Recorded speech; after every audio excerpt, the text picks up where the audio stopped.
Dawn can't have conversation back here. I got my phone and texted.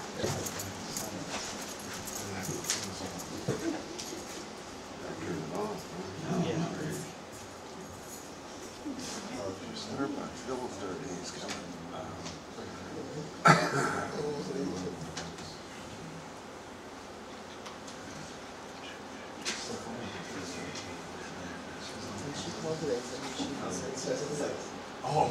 No, there's a wrestling match going on right now. Oh, there's like He's a coach, but I haven't seen your guys yet, so maybe there's a...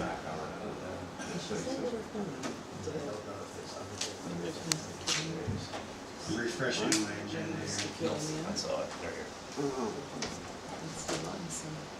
Ladies and gentlemen, welcome to the January 23rd, 2018 Tenino City Council work session. As I refresh my agenda here, I'm just going to close it out.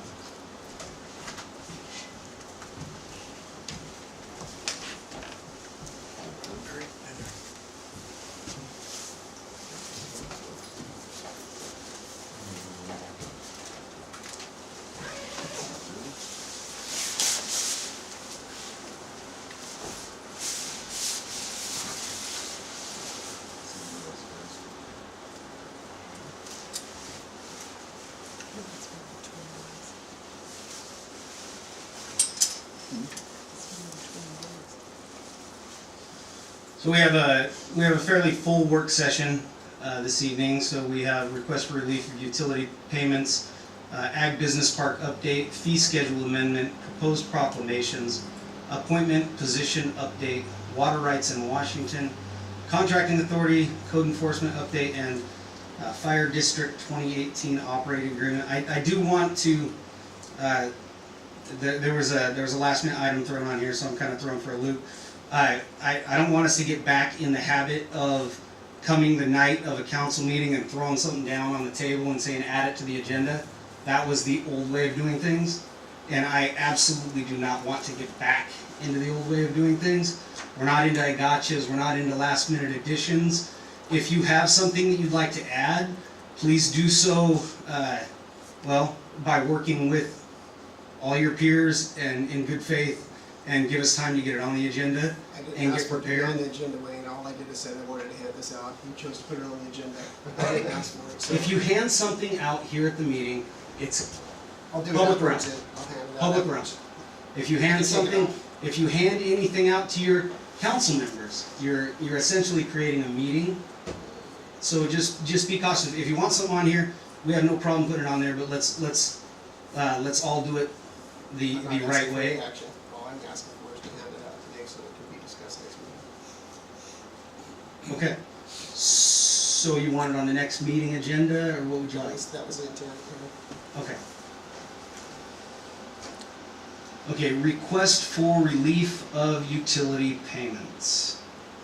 Ms. Lori Morales seeks relief from what she believes are erroneous charges on her December 2017 utility bill for 689 Highway 507. Is this on the agenda as well?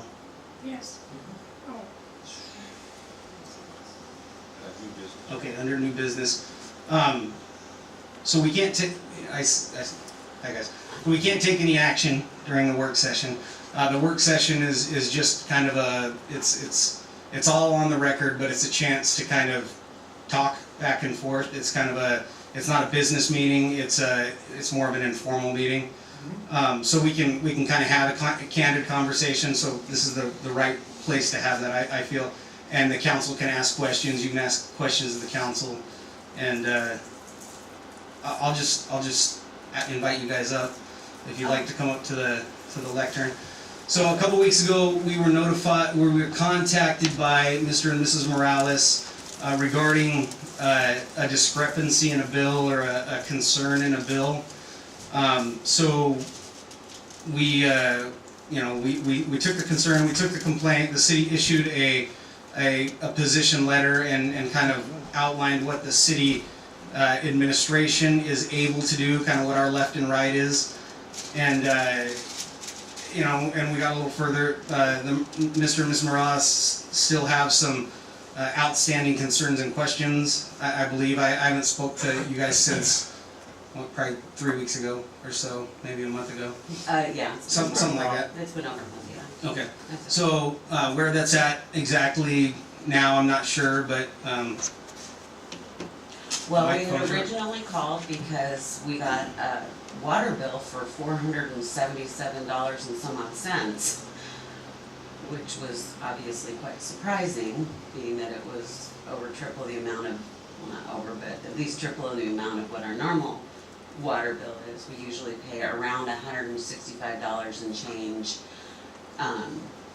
We didn't understand why it was so high.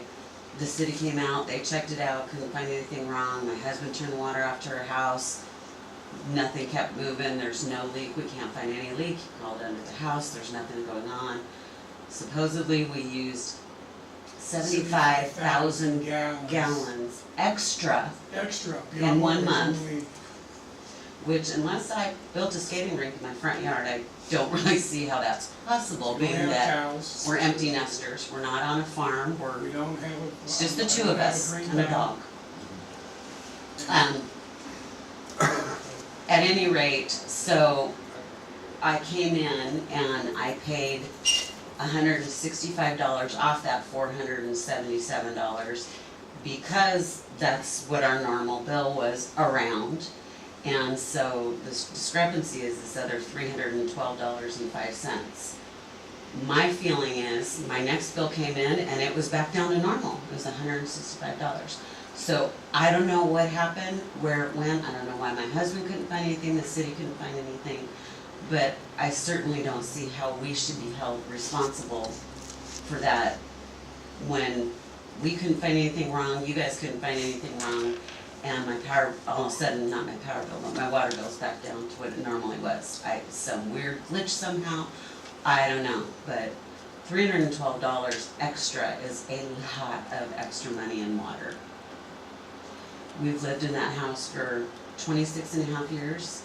To the best of my knowledge, in that 26 and a half years, I've maybe been late one time on a water bill. I don't even believe it's been that. When we were forced to go to sewer, we got a second on our house, we paid everything off on time.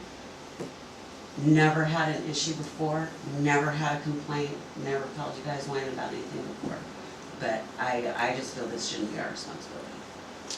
Yeah, what I did was, is that when we got the notice, I called. can you talk? Oh, sure. Yeah, when we got the notice, I called and spoke to a lady here and explained to her the situation. She explained to me the protocol.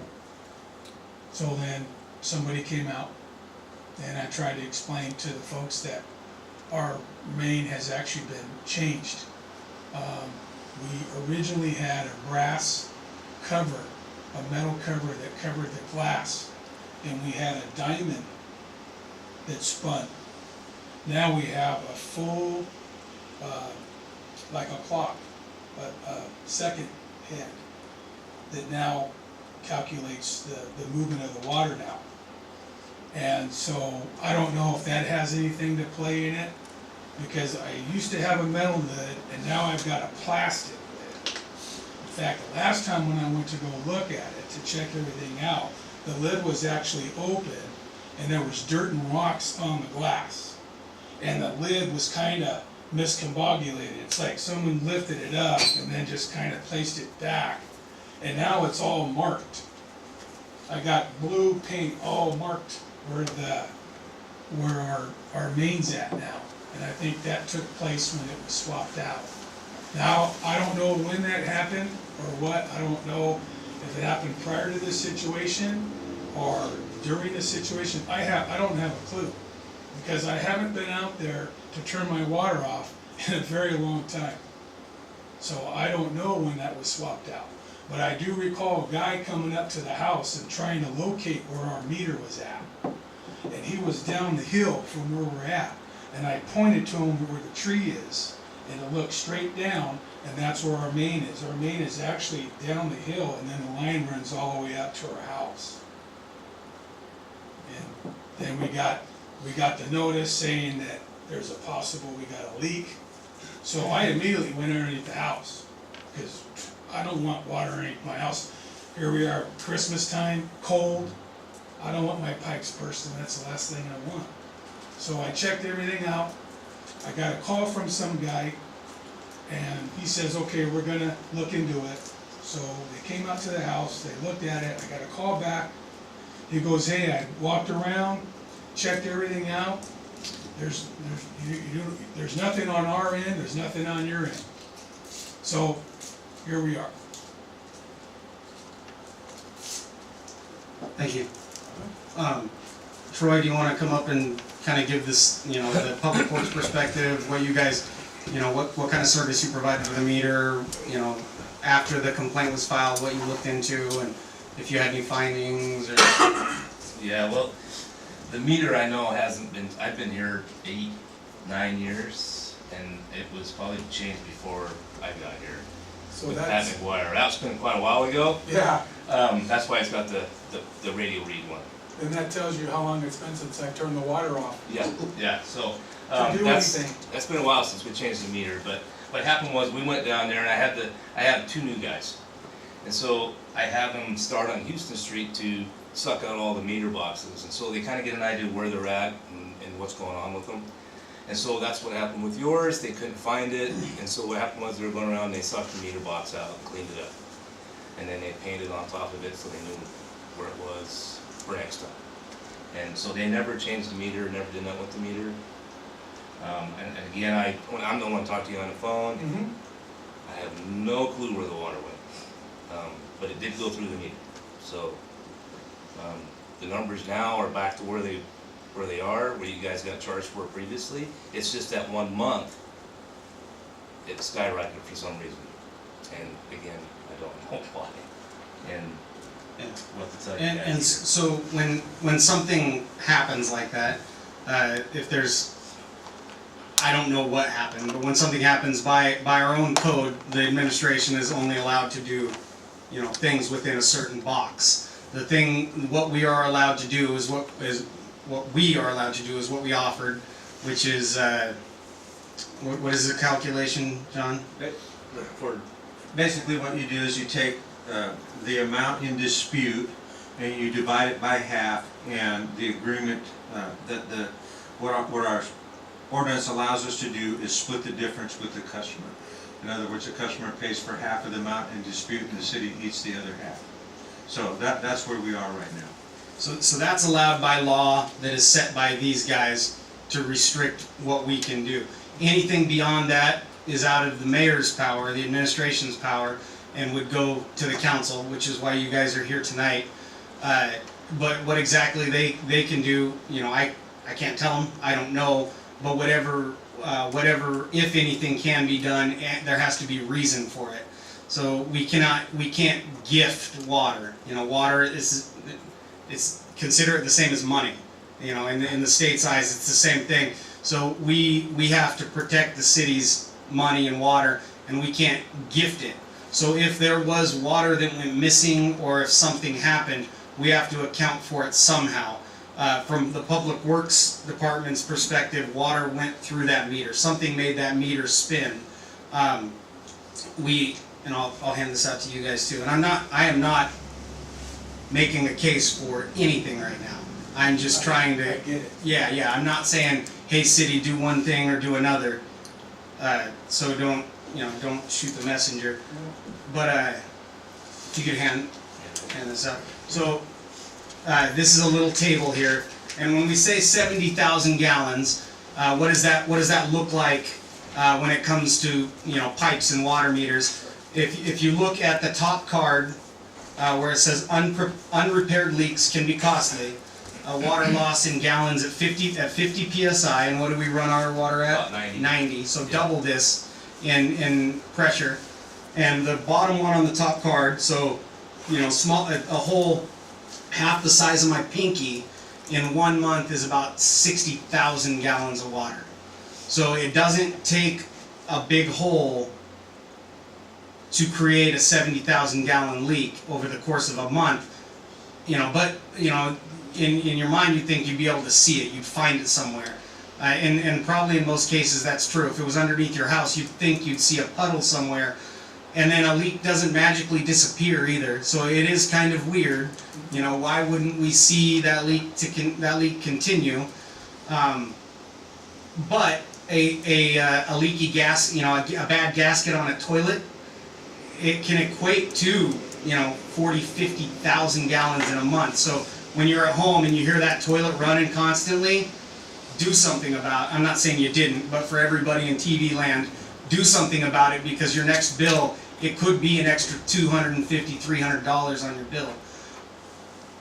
But you're saying that didn't happen. You're saying that, you know, Mike did not go and tighten a coupling somewhere and prevent that leak. So we don't know where that water came from, where it went, but at the same time, we don't have evidence one way or another. You know, we know it went through the meter, and if it went through the meter, it was on your side. But what happened? You know, I wish Troy would have came back and said, yeah, the meter was put on upside down, or, you know, we put on one of the meters that were there was a recall on them 3 months ago. That's what we wanted to hear happen. But when he went and looked, he couldn't come back and say that. So where we're at, you know, I'm not sure. You know, so it is. You know, so you come, you state your case, and you know, I guess now I would just turn it over to the council and they can ask questions. I'm hoping they got some good ones. I have a question. Yeah. Go ahead. Has there been any reporting of anybody's water being stolen from their homes here in town? I don't know. Because I'm gonna put up some game cams. Yeah, I haven't seen it. I think that's something we talked about. That's good. Yeah. Yeah. Wayne, there But has the been, theft, has there been? yes. But stealing 70,000 gallons is different than you know, 70,000 gallons in a local toilet Yeah. versus 70,000 gallons. That is a you know, that's like, yeah, that's 30 of those fire trucks. I know.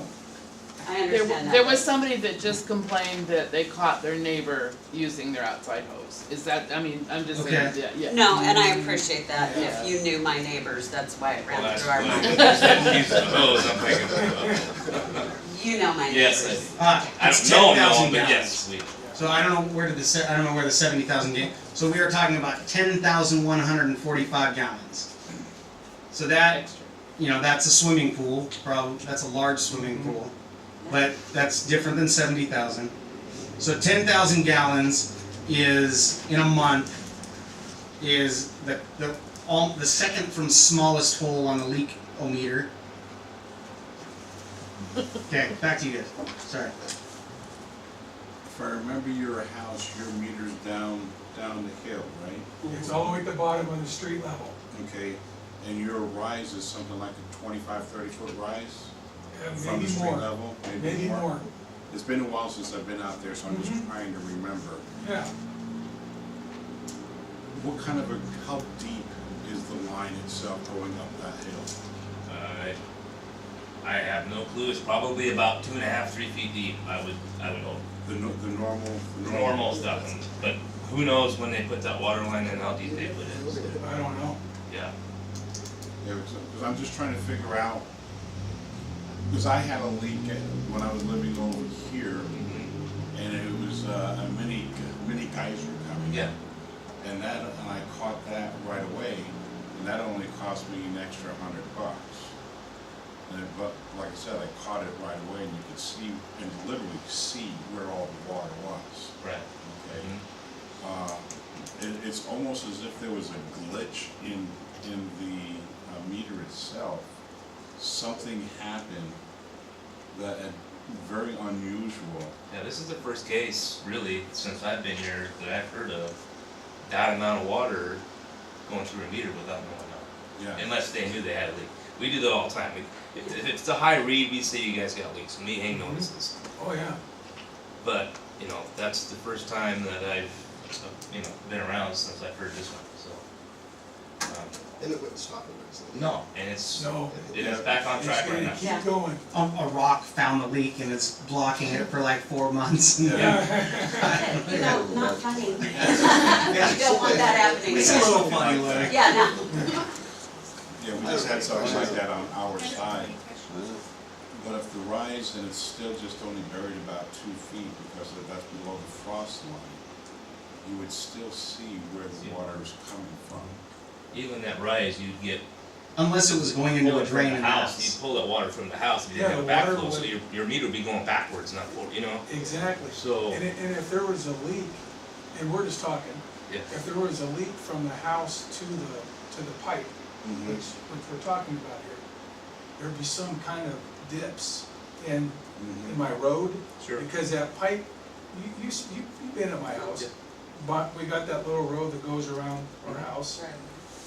There'd be some dip in there, or there'd Yeah. be some dip in, cause I kinda I already kinda looked everything out. I wanted to make sure, you know, cause the first thing I did, I wanted to make sure that needle's not spinning, Yeah. Mm-hmm. you know? Right. And then, That spin scares the heck out of you. yeah, it sure does. I've seen it When nothing's twice. running, and, yeah. So I checked everything out, you know, Mm-hmm. and, kinda eyeballed the line from where the main is up to where the house is. And I didn't see anything, Yeah, I didn't either. Didn't see you know? nothing, yeah. Your basement's not full of water up to the. No, that's the first thing I did, I crawled under my house. And- Are there any other? Go ahead. And you've got, if I remember right, you have a shed, a large shed. Do you have water out to that shed? No, it's a It's garage, a garage. yeah. Shed No, garage. no water, There's just no water. electricity. Okay. I think you only have one hose bit, I've got one outlet to the house. and it was covered. I had one, now 'Cause I did talked have- to you about a hose for like 2 to 3 days and how many gallons of water that is. Right, And if it's left on for 2 to 3 days, especially with our PSI, it's about 30,000 gallons. yeah. But again, That's still it not was all covered up for winter, and so, Yeah, we had to stick it in the very front of the house, but Mike Moore had to come out and seal it for me. Mike Moore's plumbing, 20 years ago. yeah, that was like forever, Long been not an issue. Okay. you know? So that was the last leak that I know of yeah. in our house. Do we have another meter that we can just place out there so we don't have Yep. to worry about this again? We did. Maybe that's something that needs to be done as well, and Okay. get this one inspected Yeah. before we use it someplace else. That's fine, I can do that. Just, We'll- just we'll right rip it now, out we can't, right now, we can't tell you to do this, that, or the other, because No, I'll this is just- a work yeah. session. Yeah. Okay. Are there any further questions for the Moraleses? I only have one request, Sir. do it after 7 o'clock in the morning. What time, what, 6:15? Don't mess with my shower time. I'll be efficient. I won't do that. So this will come back up again in the meeting, and at that point, the council can give direction to the administration, can make some kind of recommendation, they can ask for more information. At that point, the ball's in their court, and then whatever they do, we of course have to ensure that it's all legal. So even if some council member goes, well, I move to waive their water bill for the next 6 years, and they all vote, it's still gotta all be legal. So Right. Linda does that kind of thing sometimes. Okay, so next up, Ag Business Park. Yeah, Mr. Mayor. Sir. We have one other, there are actually two, the second action, again, for the purpose of discussion. Mr. Dave Duval, who appeared before council previously in a similar instance. Mr. Duval is in the business, is in the real estate business. And he's thinking of buying a house located at 329 MacArthur Street. That is one of the properties that we actually put a lien against. And when we put that lien against the property, it was in the amount of $2,729.90. And what that represents is the 6 month of arrears prior to the date the lien was filed, and for any future utility charges. So what Mr. Duval wants council to consider is waiving the fees what he really wants is to waive all the fees. Our recommendation is that this lien is very clear. Anybody that does a title search would find it. It's not ambiguous at all. We would not recommend waiving anything from the date of this lien forward. And I don't have the amounts here in front of me, but if I remember correctly, the entire utility bill for that property is in the tens of thousands of dollars. What we would wind up recovering in this instance would be something like $3,500. And that's just what the statute says we can do. We can't go back and recoup the 6,000 from the previous years. So when you know, the appropriate point in the meeting, you can give a yes or no to that. So that I wanna keep moving forward. That one's also, that's under new business, and John's exactly right. We can cover that again. I want to make sure that Mr. Shea and Mr. Mead get plenty of time, and then there's a couple other things I want to make sure we get before our next half hour is up. Ag Business Park update. Mr. Perry Shea and Mr. Aslan Mead from the Thurston Economic Development Council desire to engage the council in an effort to explore alternatives to the proposed Ag Business Park in West Nile. All right. Hello, everybody. Perry Shea. I'm founder of SCJ Alliance, or an engineering company, but I'm actually here on behalf of the EDC. I'm the president of the board, and have been working closely with Aslan and the EDC over the last couple of years now to try to bring a agricultural business park to this region, particularly in the Tenino area. And the mayor's been a significant help, and the city's the commitment from the community and the council of being open to try to do this has been a huge help. A couple of things I wanted to update you on. One, we're very excited that the state capital budget was passed, and there's about $618,000 earmarked for this project out of the capital state budget. So we knew that going into last year, and then when they didn't pass it, it was very disappointing because we lost momentum on this. But it was retained in the budget. The mayor had a big role in that, along with Aslan and the EDC to champion this. So very excited about that. That's a good amount of money to actually get things started. Nothing happens fast, as you know, when you try to plan and build and develop something like this, but you need that initial inertia, and we're happy that the state is behind it.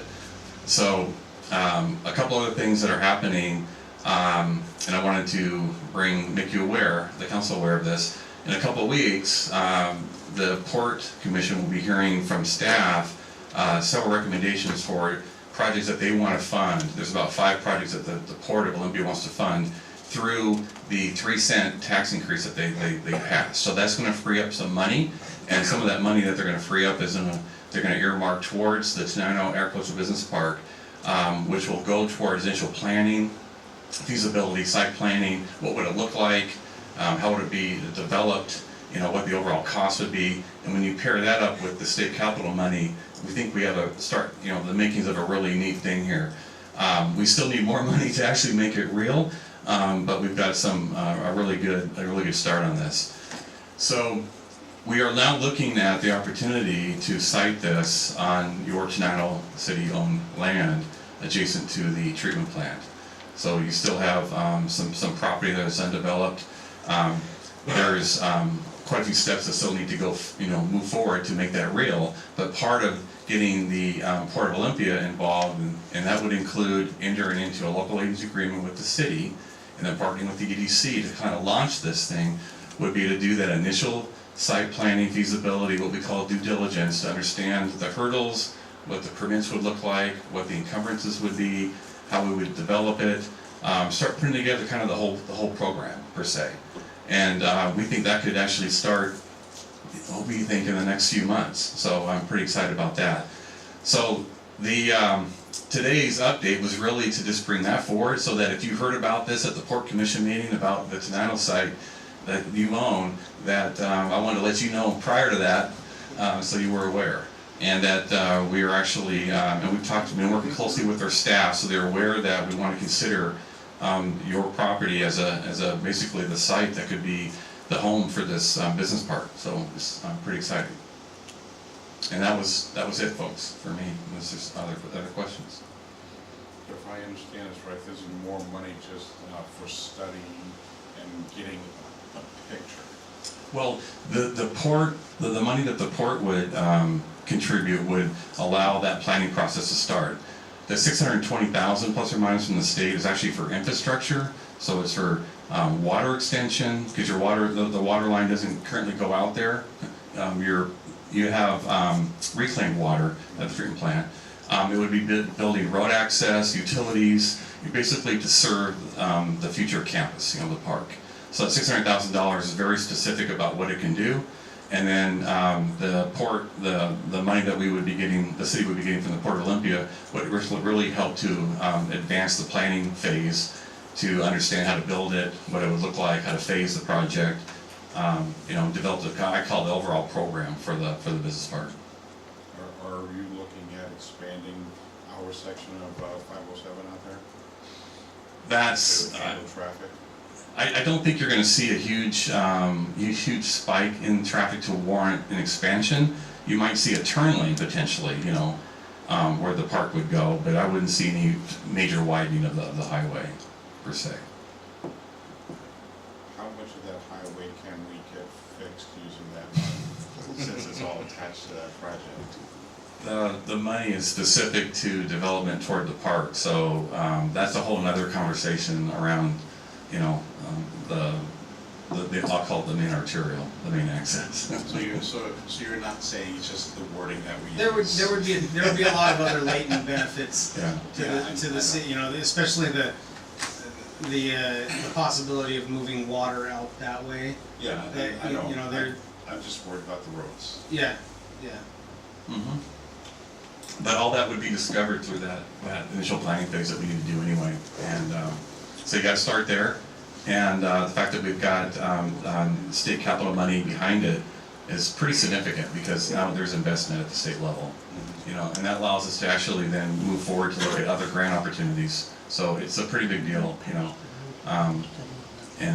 so I wanted to apprise you of that, and I'm sure we'll be back many times, especially as we support interest into the local agency agreement. I'll preface that they still need to take action on this in 2 weeks, but we feel pretty good. The staff and the commissioners are really excited about it, but they still have to vote on that, and so that'll be up for that discussion on the 12th. And if that goes forward, then we'll be working closely with them to work out an interlocal agreement with the city of Tenino, and work out a timing plan to initiate and kick off the planning phase. Okay? Thank you. All right. Thank you. I told Perry he would do all the talking. You are, any and all of you, and citizens of Tenino and people on the camera are welcome to come to the Port Commission meeting. It is on the February 12th. Starting at 5:30, and anyone who'd like to be there in representation or to just be there to basically, we think, receive funding and whatnot, you're welcome to be there. So. Can't make a tree planning meeting before that. All right. What time does it start? I believe it's 5:30. Yes. Yes. Okay. All right. Thank you very much. Thank you.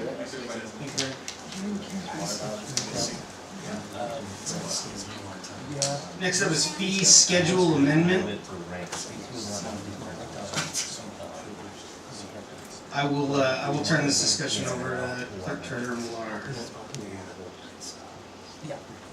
So, ladies and gentlemen, what we discovered in doing our own housekeeping is that we omitted to carry over some fees into the schedule from our ordinances, and we neglected to update the cost of water that we call the municipal rate.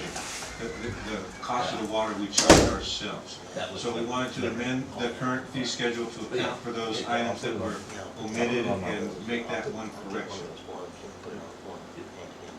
Okay, great.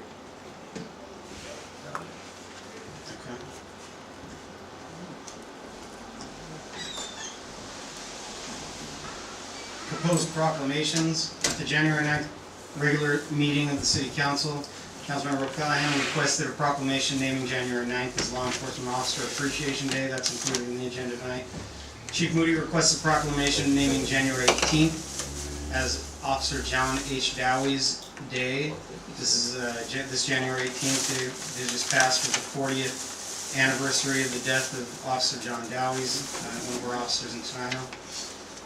And Mayor Fournier requests a proclamation naming Mr. Richard A. Edwards as the city's official historian.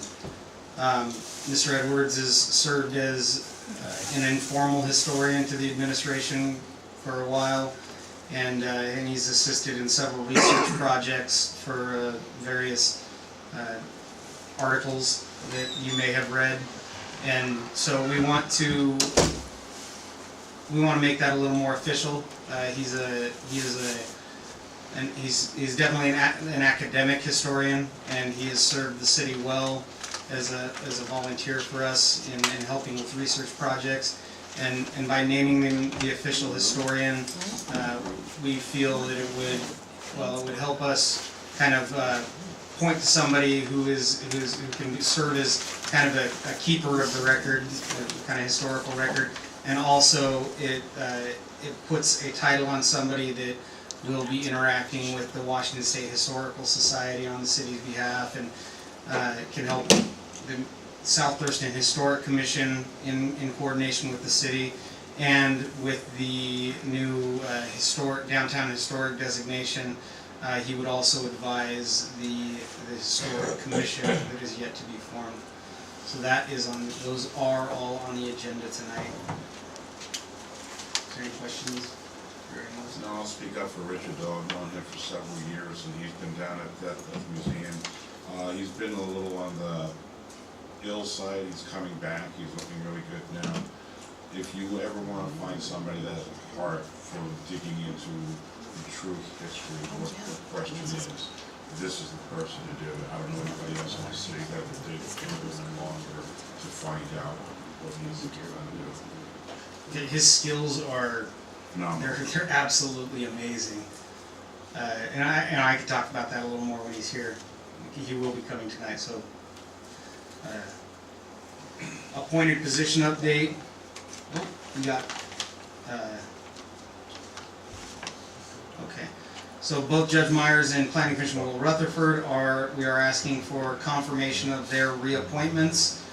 So they are brought forward as appointees for the city. It would be very nice of you to help us and confirm them tonight. They have both served the city for quite some time. And then we get to water rights in Washington, which I will turn over to Mr. Millard since he attended the training. So please recall, several meetings ago, we asked to have this brought forward during a less busy period, and we were hoping to get Mr. Mike Gallagher from the Department of Ecology to come and give this to you, but he was unavailable, so unfortunately you get to listen to me. So, and we don't want to spend a lot of time here, but with all the stuff going on about water rights, we wanted to make sure that we all had the benefit of a baseline understanding. And so really, to understand water rights in Washington, the first thing you have to understand is we all own the water. So the basic premise that all water law in Washington flows from, pardon the pun, is that we all own the water. Is that what DOE told you? Yeah, we all own the water. Okay, well, we all own the water. So, you know, now that we know we all own the water, we all have equal access. And you will hear about exempt wells. Well, what an exempt well is if you have your own piece of property, you have to get a permit to drill the well, you know, to make sure you're doing it safely and all that kind of stuff, right? But you don't need any further permit to get the water out. It's yours, you own it. Up to 5,000 gallons a day. So when you hear the term exempt well, that's what they're talking about. The well on your property that you draw water from, you can draw up to 5,000 gallons a day because you own it. Not here in the city. because the city owns the water rights, and that's the segue into, okay, so what? So why do we need water rights if we all own it? Well, because some of us use more water than others. If you're a farmer and you need water to water your crops, 5,000 gallons a day probably ain't going to get it for you. So the state developed a system whereby you can apply for a water right so that you can get the water to do what you need to do. And all this is predicated on, it has to be a beneficial use. So it's got to be something, if you're a farmer, you're growing crops that everybody's going to eat. So that's a beneficial use. If you just want the water because you want to do a water theme park on your property, that may not pass muster. All I'm saying is there's a process, you have to go through it, and you can get a permit. So a permit is, okay, the Department of Ecology has evaluated your claim for water, and they will do it. And then you have a period of time where you have to show that you're actually using this water to do the beneficial thing that you claim to do. And if you are, then that permit becomes perfected, and the state will issue you a certificate. And once you've got that certificate, you've got a water right that is now part of the bundle of rights that we call property rights. So it's actually tied to the land now. So those are water rights. And then you have to think, okay, well, how much water is there? The state of Washington has done the work, and they've looked at all the streams and rivers, and they're all classified, and we think we know where they all are and how much water is flowing, and they've assigned volumes of flow to all this water, and they've done the calculations to say, okay, well, with all these water rights we have, and there's this big giant list of people in the state that actually have a water right, and then you start looking at how many exempt wells are there. Well, we've done a pretty good job of figuring out, but we don't have all of them. So what? So every time somebody drills a well, they're taking from the known quantity of water, and now it's a management problem, right? How is there going to be enough? Now is when we start having the issues, because as we want to develop our cities, is there enough water to go around?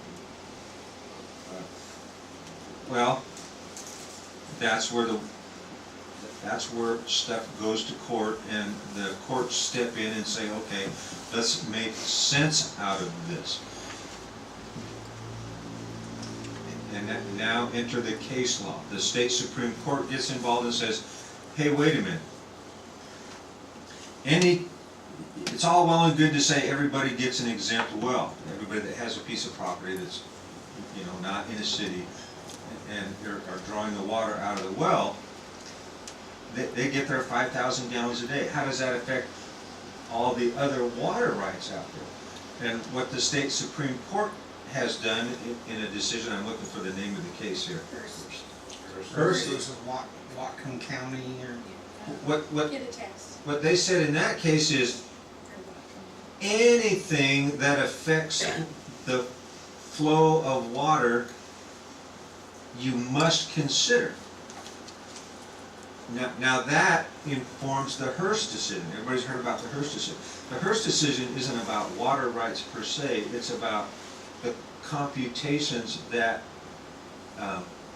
public agencies have to make to do their due diligence to make sure that we are actually planning our water use. And what the Hearst decision says is,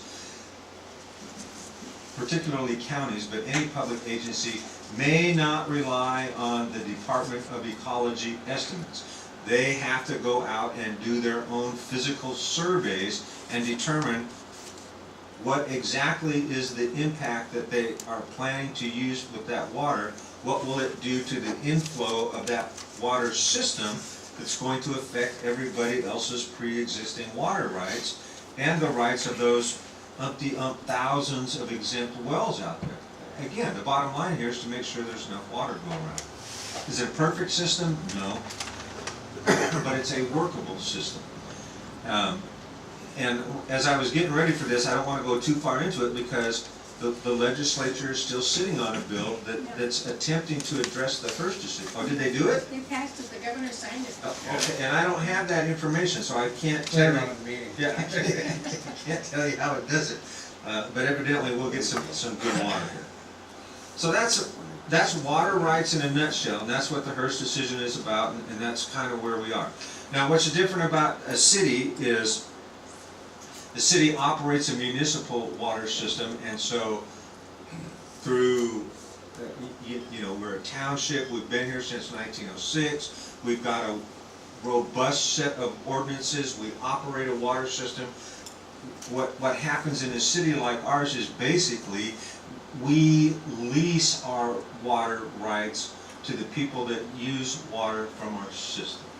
That's why you can't go out on your own property here in town and drill a well, because you don't get that 8,000 gallons per day. You have to rely on the city. Or ours. Right. Well, I'm just saying. We use all our water Yeah. rights. So, that's pretty amorphous. That's Water Rights 101 in about, what, less than 10 minutes. Clear as mud?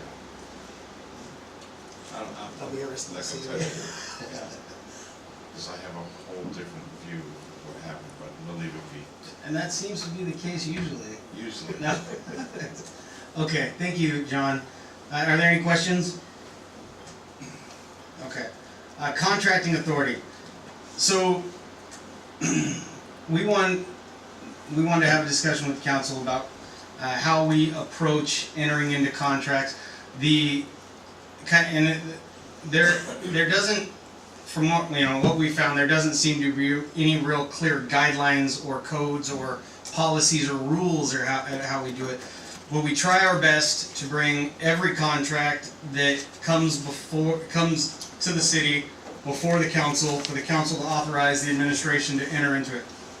Probably doesn't always happen, because basically any agreement that Public Works has with somebody, it may or may not constitute a contract. Police department does things that sometimes are contracts, but and so they slip through the crack. We do our best to where if something is going to obligate the city to some additional funds, we bring it forward. We go through a process of review. We hand it to you guys. You authorize the administration to enter this city into a contract.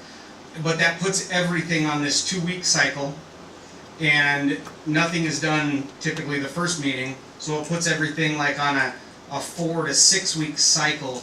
And we have a lot of things coming before us that are going to take quicker action than a month-long review.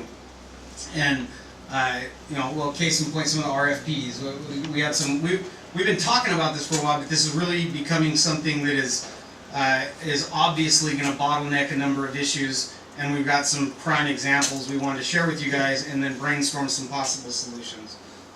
So the best example is what we're working through right now. We have an opportunity to put in for an RCO, State of Washington RCO grant in support of the park. The issue is there's not enough hours in the day, and we don't have enough hands. We can't invest what is required to get a decent grant writing effort without stopping all the other stuff we have to do and meet the suspense timelines to submit the grant. So what we want to do is and you've already given us the approval to do it in the budget, is we want to hire a grant writer. Great. But it's $5,000. Now we're looking at the contracting statutes. We have to do an RFP, it's got to be put out for bid, all that kind of stuff. But you can see, the system is compressing the time down to where for us to execute it appropriately every time, the way we have the process set up, we're going to miss some deadlines. And we don't want to miss those deadlines. So what we're trying to do is, a combination of things. We've all been doing this, everybody on this side of the dais has been doing this together now for almost 2 years. And if we haven't built your trust yet, because that's what we're talking about, we're trying to develop this box in which we, on the administrative side, are operating. And we hope that you understand that we're not out there just cutting deals with everybody. There's a process. We know what the process is. We're trying to follow it. we have things reviewed by the attorney, we have things reviewed by our insurance carrier.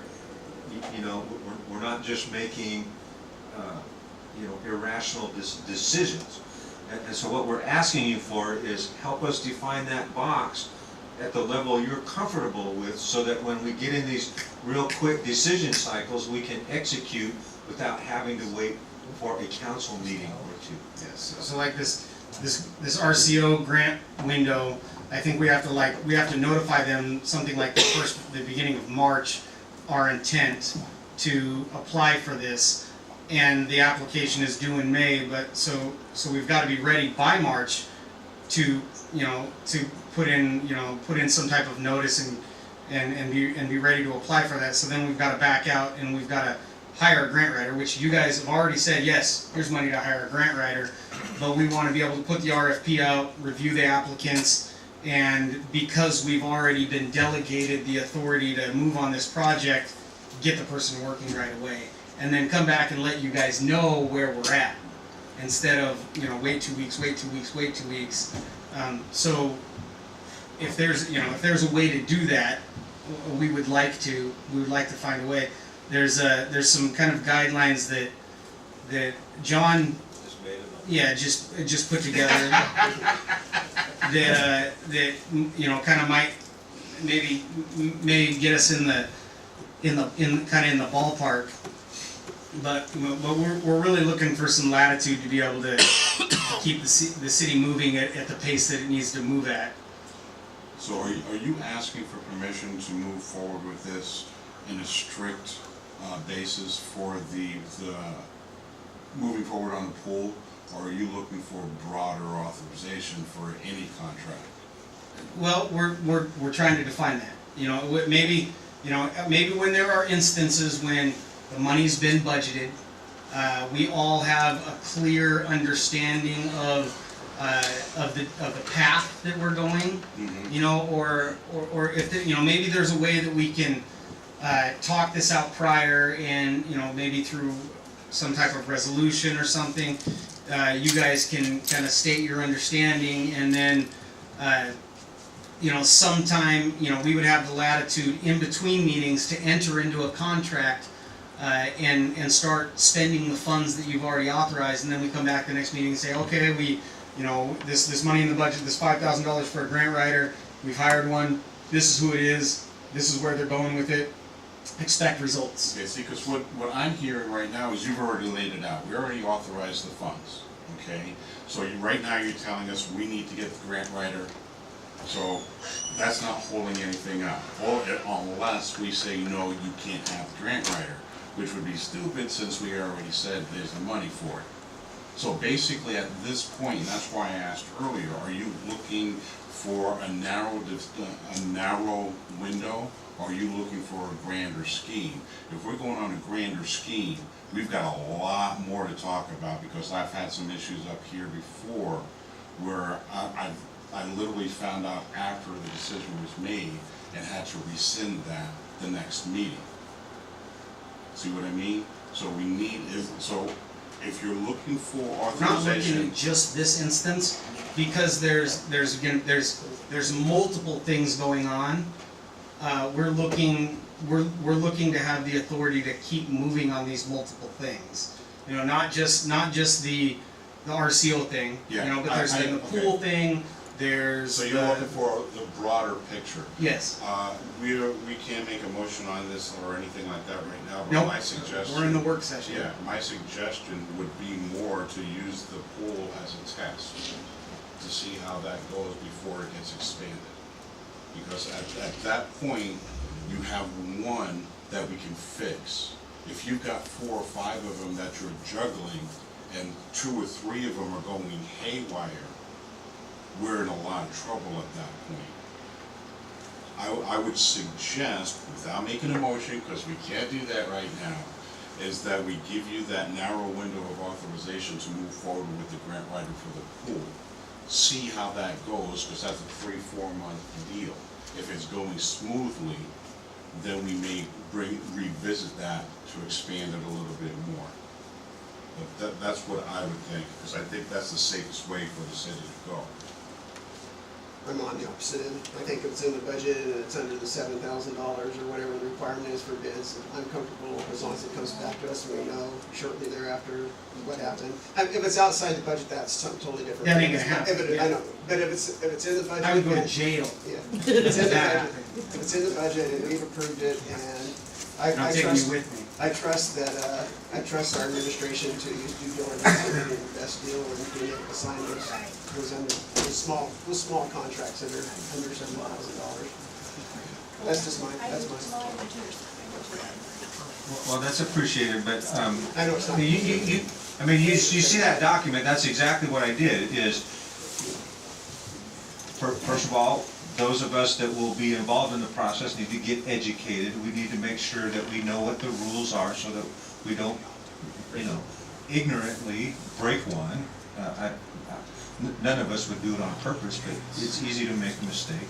So training is first. Second is put some limits on it. One, it has to be in the budget.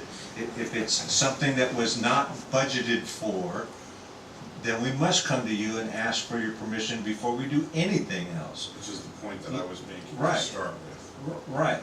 And then the dollar limits are just about process, for, if you're gonna spend more than $7,500, you have to do the That has formal to come bidding out, yeah. process, right? Okay, we're getting real short on time. I would ask that you guys review what John has written up, and then at the next meeting, maybe we'll come with something to suggest to you all, and we can also reach out to some of our neighbors and ask how they deal with the similar situation. And then the next item, code enforcement update. Go to the City of Tenino website, go to City Hall, drop that down, code compliance, go down there and you will find forms, officers code compliance checklist. So we've introduced this to you all before. What we've done is we've identified some code issues that we want to highlight with our staff over the next couple months. Trash over the premises, trash accumulations of empty containers, mattresses, junk vehicles, noise after certain hours, and recreational vehicles used for living, sleeping when not in an approved location. We are giving these forms out to all of our employees that are out on the street, so basically public works employees and police officers. If they see something, they will fill this form out. They will say, yes, we think that this may be in violation at such and such address. That then goes to their boss, their department head, who will then take a second look at it, sign off on it. It gets turned into City Hall. City Hall then decides where it goes. Does it go to our code enforcement officer? Does it go to Ben Barnes? Does it go to Katrina? Is it dealt with by the police department? And then from then on, it kind of starts the investigation process. Starts with an initial letter that's followed up after a certain amount of time. Starts with another letter. So we have essentially tasked all of our employees with keeping an eye out for some of the more egregious code violations, and that's where we're at on that. We've already had a couple of these turned in, and then we're playing with it and tracking where those go from there on. And if you recall, Ben Barnes has more hours now this year, so we feel that we'll be able to get some traction on some of the more egregious offenders. It's got to be close. Are there? What's that? Okay. Are there any questions about code enforcement? I know that we've had some complaints. And Jason, do you have any questions or concerns on how we're approaching it, where we're going? Nope. I'm just gonna see what the process is right now. Okay. See how it plays out. Okay. So yeah, ask for updates at the meetings, and we should be providing them with you. What happens to them after these are turned in, we're gonna refine that process and make sure that we're holding ourselves accountable and that we get updates. These things don't happen very quickly. If you've got a neighbor that is leaving trash piled up all over the side of their house, the city can't just right off the bat go, yeah, that's trash, we're gonna go take it, because believe it or not, that trash is their personal property.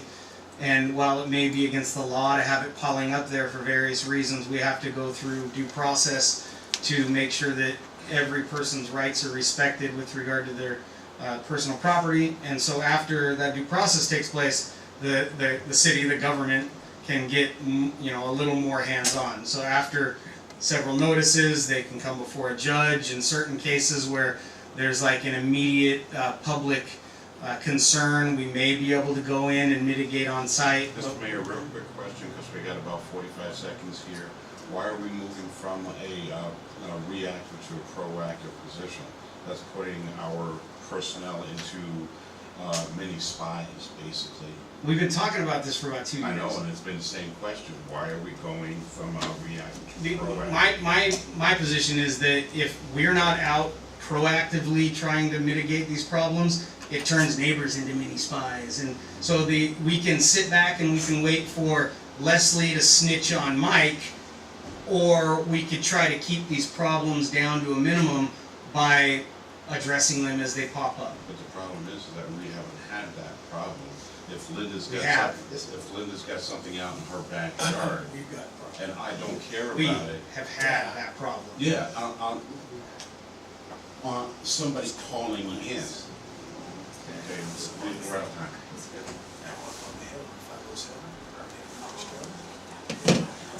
Ladies and gentlemen, welcome to the January 23rd, 2018 Tenino City Council meeting. Let the record show that all council members are present with the exception of Councilmember Susan Copeland. And please stand for the flag. Over here now. I pledge allegiance to the flag of the United States of America and to the republic for which it stands, one nation, under God, indivisible, with liberty and justice for all.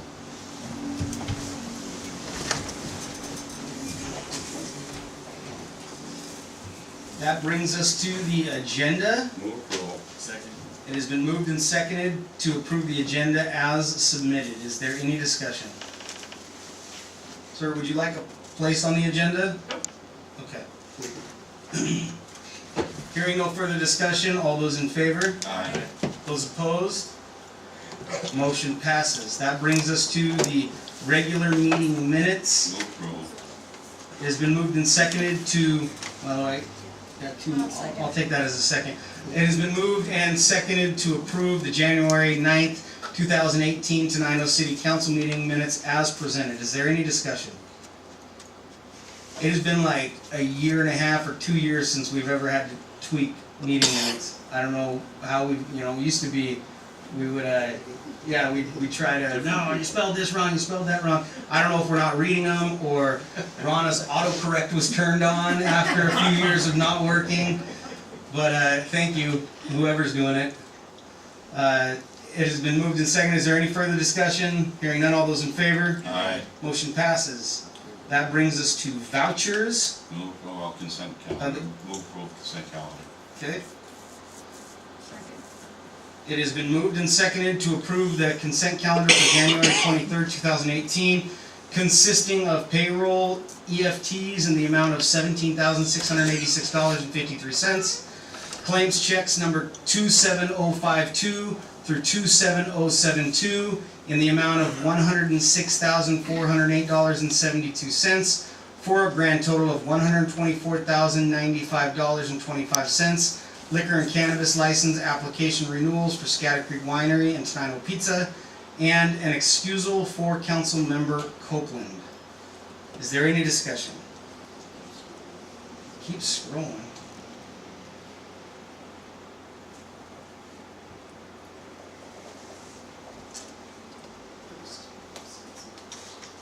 There's also the consent calendar of December 31st, 2017, with final vouchers consisting of claims checks number 27044 through 27051 in the amount of $25,416.71, for a grand total of $25,416.71 for 2017. Claims checks 27043 is voided. I'm going to keep scrolling in case there's other stuff. That is the consent calendar as presented. Is there any discussion? Hearing none. All those in favor? Aye. Those opposed? Motion passes. That brings us to, we have no presentations unless, I'm going to throw it out there again. Thank you for asking. All right. I'm gonna visit. He's here to look official. Make me nervous. That brings us to public comment period number 1. If there is anyone in the audience that would like to provide public comment at this time, please step forward. You'll be given 3 minutes. State your name and address, please. You're always playing games with me, Leslie. If there's anyone in the audience, oh, you set your paper down, that would like to provide public comment at this time, please step forward. All right, I will move on. Going once, going twice. Gone. That brings us to proclamations. At the request of Councilmember Callahan, January 9, 2018, is hereby proclaimed National Law Enforcement Appreciation Day. I will read the proclamation into the record and ask for a vote. This is a proclamation by the City of Tenino for National Law Enforcement Appreciation Day. Whereas the City of Tenino recognizes the extraordinary service and sacrifice of the men and women in law enforcement who keep our communities safe, enforce the rule of law, and respond in times of crisis. And whereas the health and safety of all Tenino residents is important to the happiness, prosperity, and well-being of our families in this community, and whereas these officers stand as leaders and teachers, educating the community about the importance of public safety, and whereas it is important for all Tenino residents to recognize and understand the duties and responsibilities, the dangers faced, and the sacrifices made by our law enforcement officers as they serve to protect us from violence and disorder.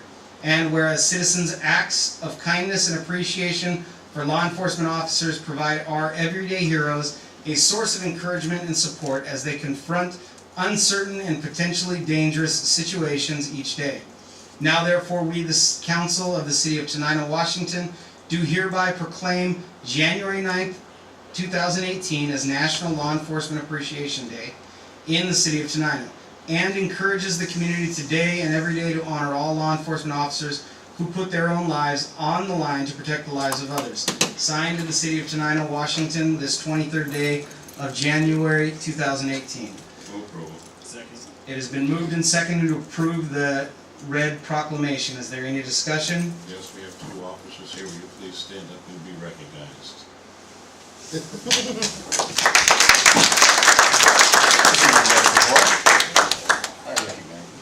Hearing no further discussion, all those in favor? Aye. Those opposed? Motion passes. Thank you. Thank you.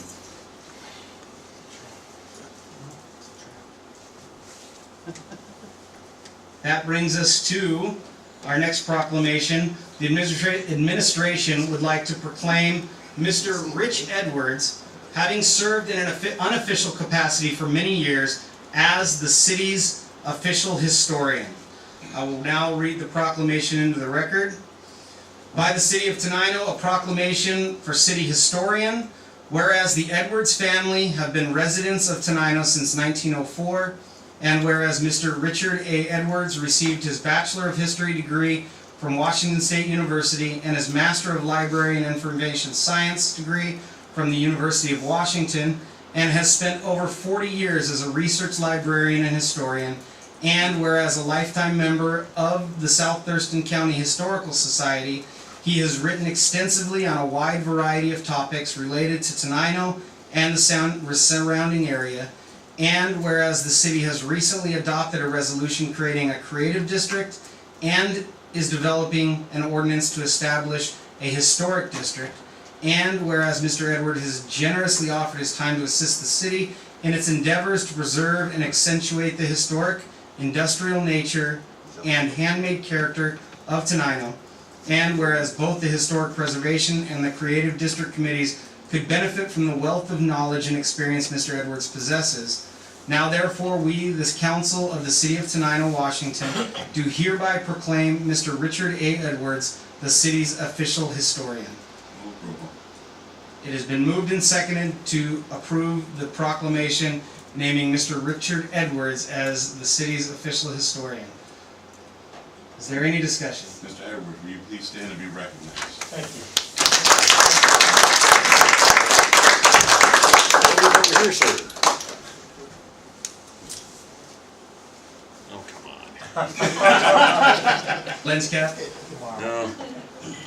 No film? Gotta preserve something for history. Yeah. You had some kind words that you said during the work session. Do you want to add those during the? Most of us have kind words. I've known you for a few years now, and I don't think I've ever met anybody in all my travels that had a love for one particular space, one town, one city, one jurisdiction than you've ever demonstrated. So this was an easy yes for me, and thank you very much for accepting this. Thank you very much. It's my pleasure to Do you wanna- do what I can. You got anything to say? If you're going to speak. No, I will pass. Thank you, Mr. Mayor, but no. I have a tremendous appreciation for Richard and what he does and his skills. I mean, it's like magic what he does, but it's science. And we've worked together on several projects, and it's he is able to come up with, he's able to solve a mystery in record time, and to see him take a dig into a wall. I've literally seen him dig layers into a wall in a building and pull out a scrap of 110-year-old wallpaper and take that home, and within 5 hours source the wallpaper to its date, its manufacture, where the tree was felled, that the paper was Okay, used. that's a little overstated. No, I am not overstating. It is that impressive. I've seen it happen, and it's absolutely impressive. And you are a huge asset to Tenino in my eyes and everybody else's eyes here. So thank you for helping us. Thank you very much. I will keep looking things up, but you have to do the scuba diving. You're coming down with me. I need you down there to look at this one thing. There's a marking on it. Thank you. Thank you, sir. So without it, sure. You want a picture or do? Oh yes. He's. I'm on the paper, don't pay any attention. Oh okay. Okay, we're good. Okay. All right. Without any further ado, all those in favor? Aye. Those opposed? Motion passes. You're good. You're now the historian. More work, yay. We'll get you your badge. The pigeon's loose.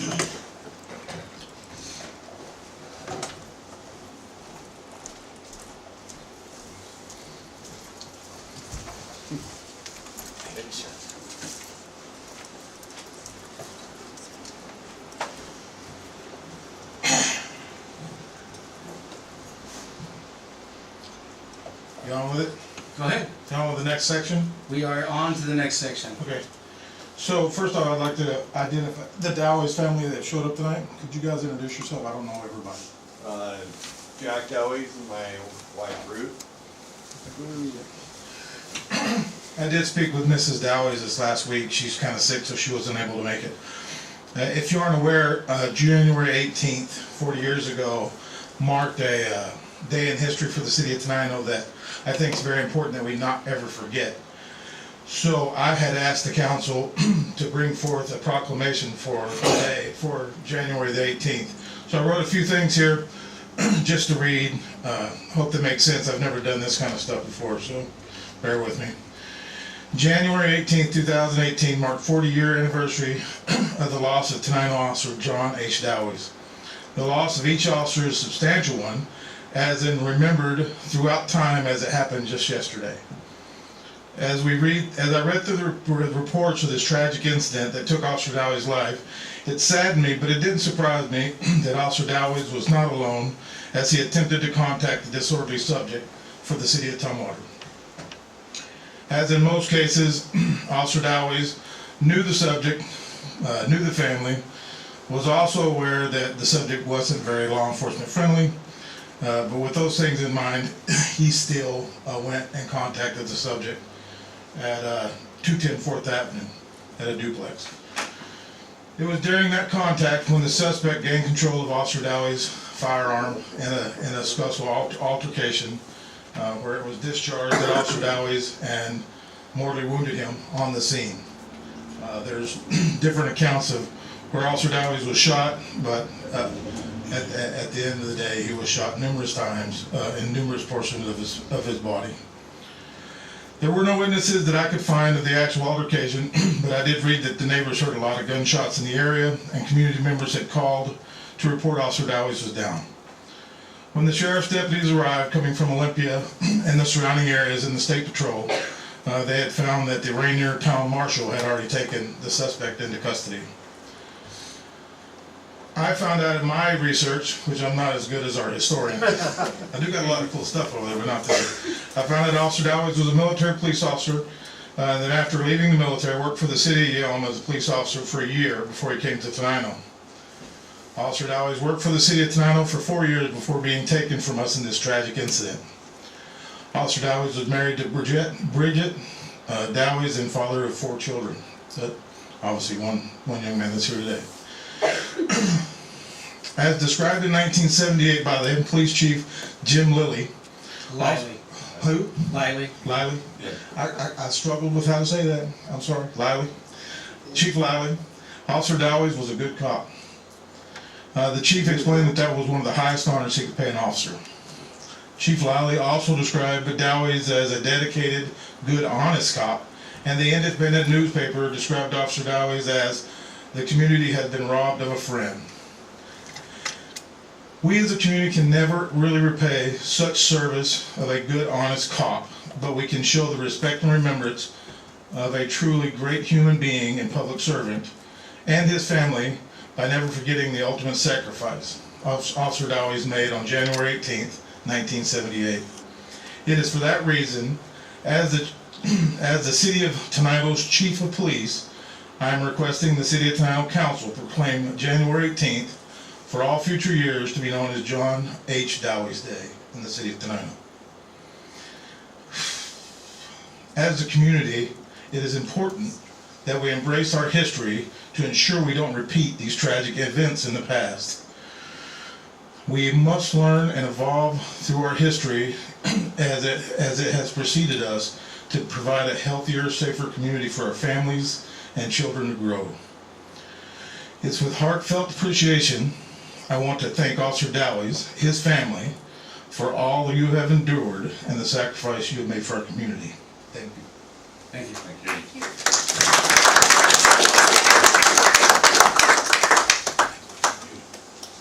I will now read the proclamation. Jim Lively was my grandpa. Just remember how to say the name. I will now read the proclamation. By the City of Tenino, a proclamation, Officer John H. Dowies Day. Whereas the City of Tenino recognizes the extraordinary service and sacrifice of the men and women in law enforcement, sorry, it sounded too much like that, who keep our community safe, enforce the rule of law, and respond in times of crisis. And whereas these officers stand as leaders and teachers, educating the community about the importance of public safety, and whereas it is important for all Tenino residents to recognize and understand the duties and responsibilities, the dangers faced, and the sacrifice made by our law enforcement officers as they serve to protect us from violence and disorder, and whereas John H. Dowies served for over 4 years as Tenino's Deputy Marshal, and whereas on January 18, 1978, Deputy Marshal Dowies responded to a request for assistance from the City of Tumwater Police and was mortally wounded during an altercation with the suspect in that case. Now therefore, we, the Council of the City of Tenino, Washington, do hereby proclaim January 18th of this and every succeeding year as Officer John H. Dowies Day in the City of Tenino, and encourages the community today and every day to honor his memory and the memory of all law enforcement officers who put their own lives on the line to protect the lives of others. Signed in the City of Tenino, Washington, this 23rd day of January 2018. Move approval. It has been moved and seconded. Is there any discussion? Yes, Chief, I want to thank you. I was here when we built the new police station that you're in right now, when we dedicated the building to them.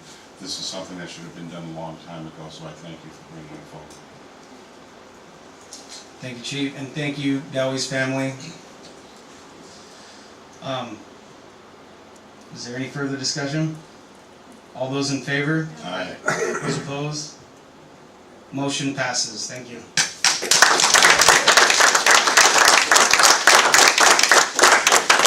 Thank you.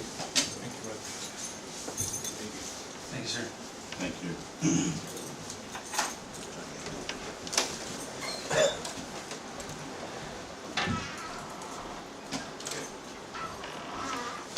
All right, now to old business. Web bill pay. I will turn it over to Mr. Millard. Ladies and gentlemen, please recall several meetings ago, we kind of came to an impasse with our proposed web bill pay provider because they were balking at some contractual language that our attorney and insurance carriers recommended. So I've done a little more investigating, and Rana was kind enough to reach out to the city of Yelm, and they provided contact for someone they do business with called Retail Lockbox, and they have an account representative, Mr. Bill Mock, who's going to come down here on Wednesday the 31st and demonstrate their solution to us for web bill pay.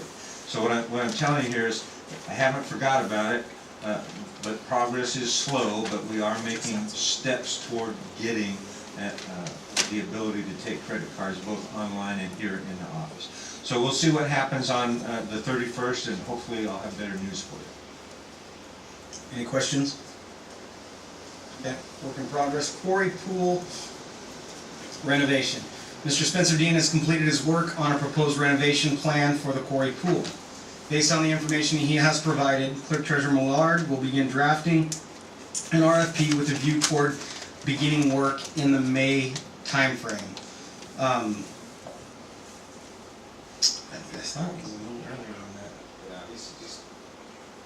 We'd like to get started in April, but again, yeah, so the process is... Yeah, so this is one that's time sensitive. So we contracted for that master plan to be done. The master plan is done. We have received it. We are taking the information within that master plan. We're putting out an RFP. We have, like I think we're all aware, we have $100,000 in our budget.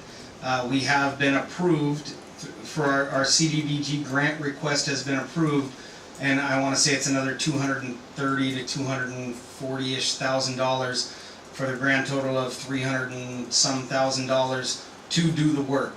There's also the possibility of we've identified a grant for some like alum.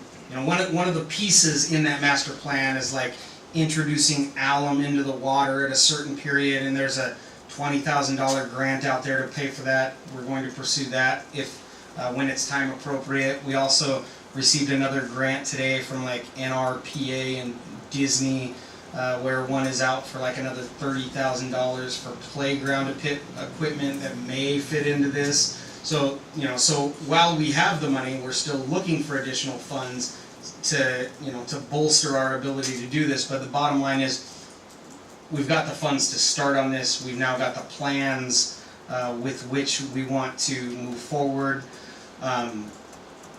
So that's where that's at. Any questions? Okay. Utility bill relief. We got two different issues in here, so I want to separate those, and we can start with the issue of the Moraleses at 689 Highway 507 South. So my feeling is, after hearing the story and from both our city and the residents, it seems like both of them, as soon as they knew there's an issue, did everything they could to identify a problem. No problem could be identified. It doesn't look like, it looks like the next bill after that one erroneous reading is back to normal. I cannot see anything besides some kind of error happening in the meter, or we cannot identify any leaks. So I would say to just charge the average amount that they pay for that month would be my suggestion. That's my motion. So I can Make it, make a motion to charge the average of the, I don't know how, the average bill for the last year is that, I don't know if that's a reasonable, average bill. And charge that amount for that month. So average it out over the course of 12 months. Right. Okay. So we have a motion on it. Go ahead. I would just add that if there's any further well, you're gonna change the meter out, that was kind of not really need to be part of the motion, but I hope we will also change just to make sure there's not a meter error. So we It's got- a problem with the meter, so. We have a motion to take the bill for that month and average it out for the year and make that the bill. Is there a second? There was a second. Okay. All right, now let's open it up for discussion. Okay, I need a little clarity on how the charges, because they paid that normal month's bill of $165. Are you suggesting that they pay, that you take the rest of that, or are we just getting rid of that back part because nobody can find water? So, I don't know what the average is gonna be, I'm guessing it's gonna be somewhere around 165, but that's kind of what, so. If it's 180, I would say you owe 180 for that month, you paid 165 already, so whatever the difference, if there's a difference plus or minus, we square up with you on it. That was my thought. For that, whatever that year averages out to be. So in other words, they're basically even again Yeah, because they paid that 165 already. Basically, yeah. Okay, that's the clarification that they wanted, so the city's not asking them to pay anything above what their normal year, monthly bill would be. Okay. Now, just for help, I don't know exactly how we're going to craft whatever it is we craft, but in your motion or in your mind, what is the justification? Are we saying there was an equipment issue? Are we not saying anything? Are we saying, should we not say anything? I don't know if we should say anything, but I'm gonna say it anyway. My thing is, they noticed the problem, they went and investigated, our city's not been able to find a problem, a leak, they have not been able to find any leak. They have a consistent bill for many years, so I do not see any reason, I cannot see any reason to think that there would be a bill that much higher for anything, so that's my justification. That's, and if something comes up later where it does it again, we'll have to, I guess, go back to that square again and figure it out, but for this one time, hopefully this will be the last time it happens, and we Besides that, we're changing out the meter anyway, hopefully that'll fix any anomalies that there are. Okay.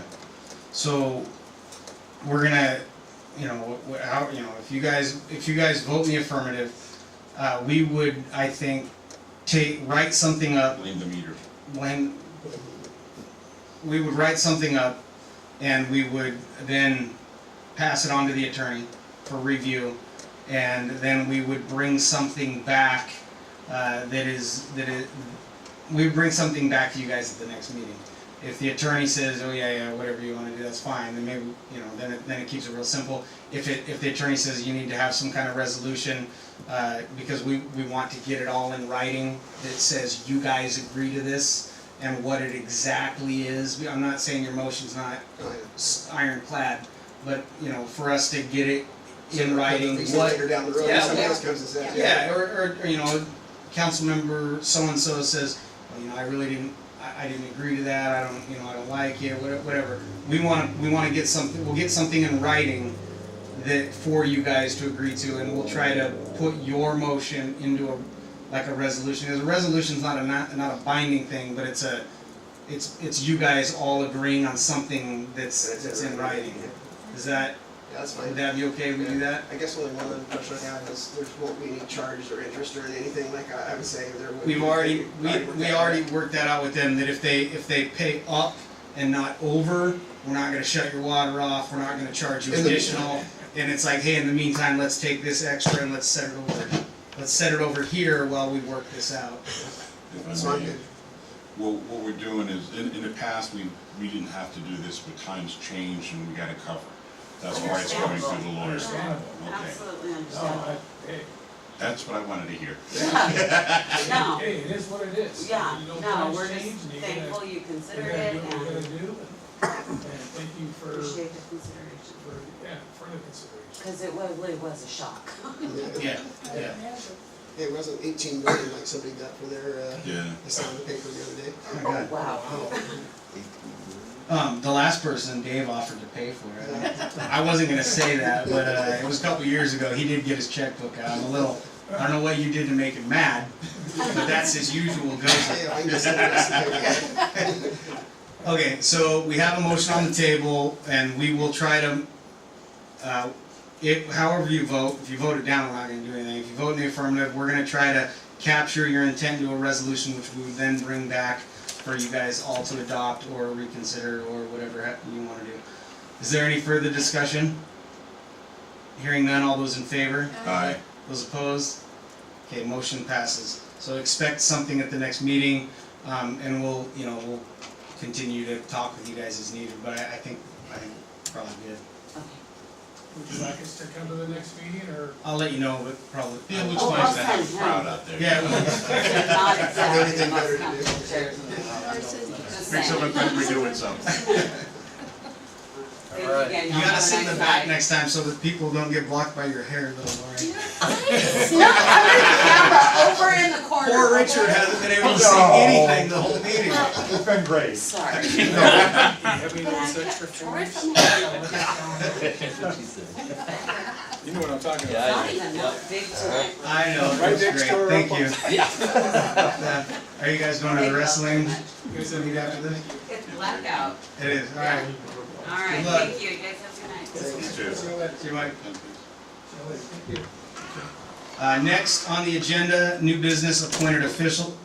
What did I mean? Oh, the other, I keep trying to skip that one, don't I? So we have a completely different issue, but still dealing with utility bill relief requests. This one I am not as familiar with, but I kind of understand the administration's position. But I will again turn it over to Mr. Millard since he's dealt personally with the issue. So again, ladies and gentlemen, what I'm looking at the lien document. At the time the lien was filed,